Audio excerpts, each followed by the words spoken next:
34. CBN Conexão Brasília, com Rômulo Pinheiro. Meu amigo Rômulo Pinheiro, bom dia, bem-vindo à CBN. Muito bom dia, minha amiga Tatiane Lobato, que saudade. E hoje também quero mandar um abraço ao pessoal de Macapá. Márcia, muito prazer e esperamos nossa coluna muito boa hoje. Bom, receba um abraço, seja bem-vindo. Pois é, agora a gente está assim, Rômulo, agora vocês comunicam também para os dois estados. Oh, que bom, que bom. Muito contente, vamos em frente. Vamos lá, Rômulo, você traz para a gente um tema muito importante, né, de reflexão ainda nesta semana após eleições para a presidência da República, os desafios, né, do presidente eleito Luiz Inácio Lula da Silva a partir de 1º de janeiro de 2023. Por onde você começa, hein, Rômulo? Nós começamos, Tati, pelo início de tudo, que foi a finalização das eleições no último domingo. E é claro que não se fala de outra coisa aqui em Brasília, senão da composição do novo governo e também dos reflexos do presidente atual nesta situação que nos encontramos hoje com relação às manifestações. Então você vê, Tati e Márcia, que se comenta bastante aqui que o presidente não se manifestou nessas últimas horas em razão de aguardar uma mobilização de suas bases. E isso acabou acontecendo, os bloqueios nas rodovias federais estão aí, estão diminuindo, mas mesmo assim ainda há manifestações. Aqui, perto de onde eu estou, aqui é o QG Central do Exército aqui em Brasília, tem pessoas acampadas lá desde o final de semana, nós temos pessoas, incluindo algumas indo para uma esplanada dos ministérios daqui a pouquinho também. Então, ainda há uma mobilização de pessoas em prol de uma suposta tentativa de anulação das eleições no último domingo. E aí as argumentações são grandes, são muitas. Alguns pedem intervenção federal, outros pedem que o Exército tome alguma providência. E nessa salada de coisas, nós temos muitas reclamações de quem não aceita o resultado ou não aceitou o resultado do último domingo. O que ocorre é que aqui em Brasília, e é uma coisa que eu sempre falo, e o pessoal de Macapá vai ficar sabendo agora, é que aqui em Brasília, o pessoal mais bobo troca de meia sem tirar o sapato. Ou seja, as composições, a principal composição política aqui vai se amoldando dentro do mais perfeito pragmatismo que a gente conhece aqui na capital federal. Ou seja, muito embora nós tivemos uma eleição em que grande parte do Congresso Nacional foi de candidatos envolvidos ou engajados com pautas mais conservadoras, como o próprio partido do presidente, o PL, que elegeu 99 deputados, lideranças de extrema-direita ou de direita também estão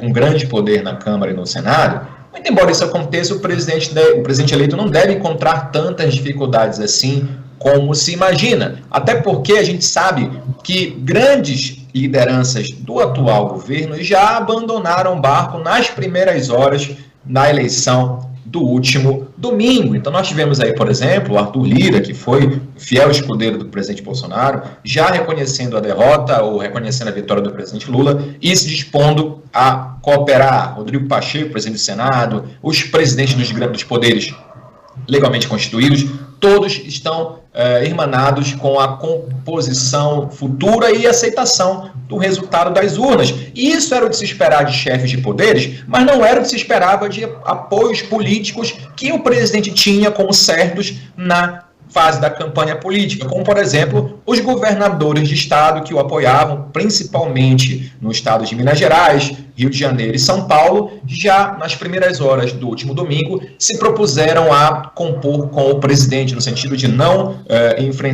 opor em um embate mais direto. O governador eleito de São Paulo, Tarcísio de Freitas, inclusive, falou que tende a conversar com o governo. O governador Romeu Zema também, que apoiou o Bolsonaro no segundo turno, falou que vai também auxiliar o governo naquilo que for de interesse do partido. Então, nós vemos aqui, politicamente, uma desmobilização das massas, ou, aliás, do apoio que se dava ao presidente até o último domingo. E é claro que, pragmaticamente, no Congresso Nacional, nós já temos acertos pré-determinados, até porque esse próximo governo não pode ser focado em um governo extremamente ou exclusivamente da esquerda, a gente sabe que só foi possível a eleição desse atual do presidente Lula em razão da composição que ele fez com partidos de centro e até mesmo partidos de direita. Você vê que na composição do próprio candidatura, ele chamou Geraldo Alckmin, que vai ser agora o responsável pela equipe de transição. Então, é nesse aspecto que a gente comenta, a gente traz para o nosso ouvinte aqui, que não esperem um governo voltado a esse lado somente porque a composição se faz necessária, a própria composição política aqui na capital já está se mobilizando para dar base de suporte para o governo. O deputado Antônio de Paula, que foi um dos mais contumazes críticos do presidente do candidato Lula, falando que ia meter bala, que ia mandar, enfim, coisas absurdas, já se predispôs aí a fazer uma oposição propositiva ao governo novo. Então, nós sabemos que essas composições mais pragmáticas vão acabar dando alguma base de suporte ao atual governo para os próximos anos. E a gente sabe também que é dever nosso cobrar, que ficou muito claro, é que essa fanatização, por um lado ou por outro, acaba cegando as pessoas para eventuais erros do próprio governo. Então, o governo que entra agora é um governo que nós, cidadãos, devemos cobrar e não simplesmente ficar fanatizando todos os atos, ou aquilo que as pessoas chamam, em geral aqui, no português mais claro, o famoso passar pano, né, para qualquer tipo de conduta que o novo governante faça. Então, é abrir os olhos da população, mostrar que o novo governo que vem aí também vai enfrentar problemas, também tem suas dificuldades, e o nosso trabalho aqui é ilustrar esse mundo de política aqui de Brasília para que a gente possa cobrar dos nossos agentes públicos coerência, retidão e acerto na gestão da coisa pública. Agora, Rômulo, Márcia, a gente sabe que o Lula, óbvio, todo mundo sabe, ele não é um neófito, ele não está... ele não é marinheiro de primeira viagem, né? Ele já faz política há muito tempo, tem muita habilidade, mas ele vai encontrar, sim, essa oposição dentro do Congresso e no Senado. Eu estava vendo os números aqui, né? O PL fez 13 senadores e, como você mencionou no início da sua fala, 99 deputados federais. Mas você, como bem disse também, vai sentar para conversar com todo mundo, né? Não só da esquerda, como do centro e da extrema-direita também, porque senão não governa. Pois é, Márcia, e você tocou num ponto extremamente importante, o próprio PL que você menciona, não nos esqueçamos que ele é a legenda de Valdemar da Costa Neto, que foi base de sustentação do governo Lula nos últimos, governo Dilma, inclusive nos últimos anos. E o PL tem uma situação específica, Márcia, que nem todo mundo, desses 99 deputados, desses 13 senadores, nem todos comungam dessa ala mais bolsonarista que deu suporte ao PL. Então, dentro do próprio PL, nós temos rachaduras. Tem políticos mais fisiológicos, mais pragmáticos, que vão tender a compor com o governo. Ele não é um partido fechado com as ideias do presidente Bolsonaro atuais. Então, nesse jogo político, parte desse PL vai acompanhar Valdemar da Costa Neto e parte vai manter essa linha ideológica voltada ao agora ex-presidente ou futuro ex-presidente Jair Bolsonaro. Então, a tendência é que no jogo das composições políticas, esse PL rache e também acompanhe o governo em algumas votações. E, Rômulo, para a gente já ir caminhando para o fim da nossa conversa, né, sempre muito importante esse seu ponto de vista a partir do que está acontecendo aí em Brasília. A gente também está acompanhando os diálogos, as discussões. Ontem, o presidente da República, Jair Bolsonaro, se manifestou, fez uma fala de 2 minutos, e em trechos da sua fala, em nenhum momento citou o presidente eleito Lula, mas agradeceu aos votos que teve, e ali ele legitimou esse resultado também. Você falou muito bem que logo após o Tribunal Superior Eleitoral anunciar a eleição de Luiz Inácio Lula da Silva, as instituições como a Câmara, como o Senado Federal, através de seus presidentes, legitimaram também o resultado das eleições. Essa tem sido a fala também de muitos governadores, no sentido de as eleições acabaram, a partir de agora vamos trabalhar, e trabalhar com diálogo junto ao governo federal.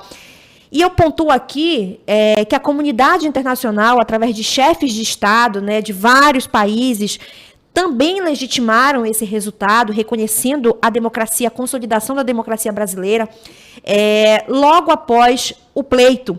Inclusive, o presidente eleito Lula deve participar da COP27 já no próximo domingo no Egito, a convite dos governadores da Amazônia Legal, do consórcio de governadores, e também a convite do próprio presidente do Egito, né, o país que vai sediar a COP27. Ou seja, houve várias manifestações que legitimaram o processo eleitoral brasileiro, o resultado das urnas.